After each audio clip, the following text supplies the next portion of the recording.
আসসালামু আলাইকুম দর্শক, ওয়েলকাম টু বেবি নুরস মম।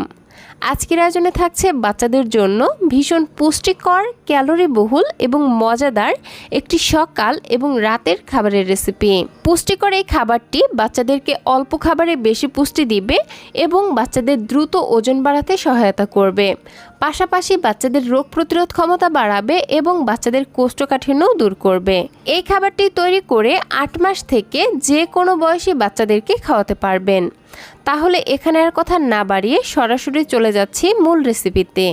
এজন্য প্রথমেই চুলায় একটি প্যান বসিয়ে এর মধ্যে দিয়ে দিচ্ছি 1 কাপ পরিমাণ লিকুইড গরুর দুধ। 1 বছরের কম বয়সী বাচ্চাদের জন্য এখানে গরুর দুধের পরিবর্তে নর্মাল পানি দিয়ে খাবারটি রান্না করবেন।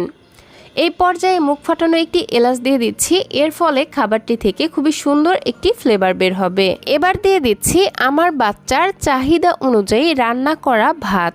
আপনারা চাইলে ভাতের পরিবর্তে সরাসরি চাল দিয়েও খাবারটি রান্না করতে পারবেন।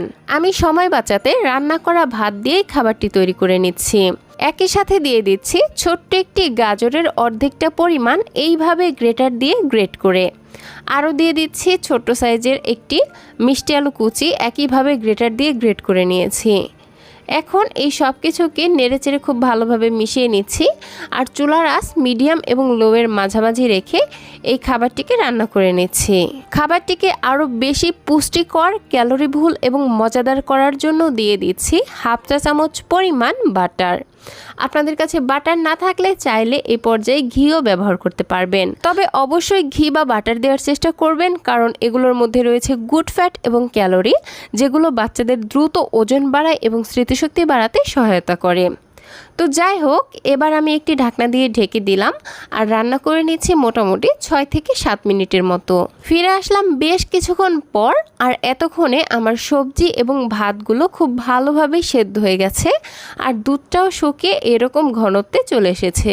এবার এরকম একটি ম্যাশার দিয়ে খাবারটিকে বাচ্চার চাহিদা অনুযায়ী ম্যাশ করে নিতে হবে। যেসব বাচ্চারা চিবিয়ে খেতে পারে তাদের ক্ষেত্রে এখানে আর ম্যাশ করার প্রয়োজন নেই, তবে যেসব বাচ্চারা চিবিয়ে খেতে পারে না তাদের ক্ষেত্রে ম্যাশার বা ডাল ঘুটনি দিয়ে খাবারটিকে এইভাবে ঘুটে নিতে পারেন।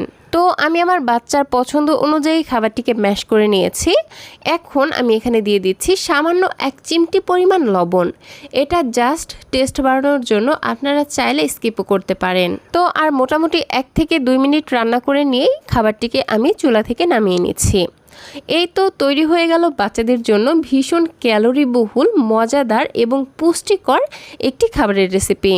খাবারটি তৈরি করে বাচ্চাদেরকে সকালের নাস্তায় অথবা রাতের প্রধান খাবার হিসেবে খাওয়াতে পারবেন।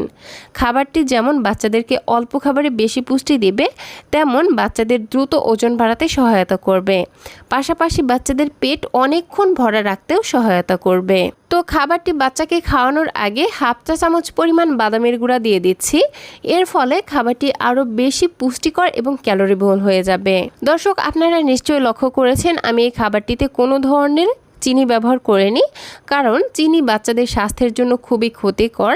তাই আমি আমার ছেলের খাবারে যতটা সম্ভব কম চিনি ব্যবহার করার চেষ্টা করি। আর এমনিতেও যেহেতু খাবারটির মধ্যে গরুর দুধ, গাজর এবং মিষ্টি আলু ব্যবহার করা হয়েছে, তাই খাবারটি কিন্তু ন্যাচারালি অনেকটা মিষ্টি হয়েছে।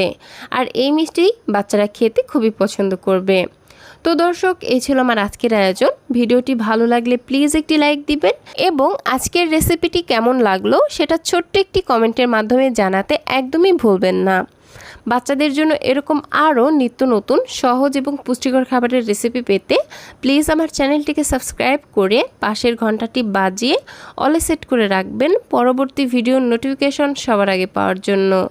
আজকের মতো বিদায় নিচ্ছি। সবাই ভালো থাকবেন, সুস্থ থাকবেন। আল্লাহ হাফেজ। আসসালামু আলাইকুম।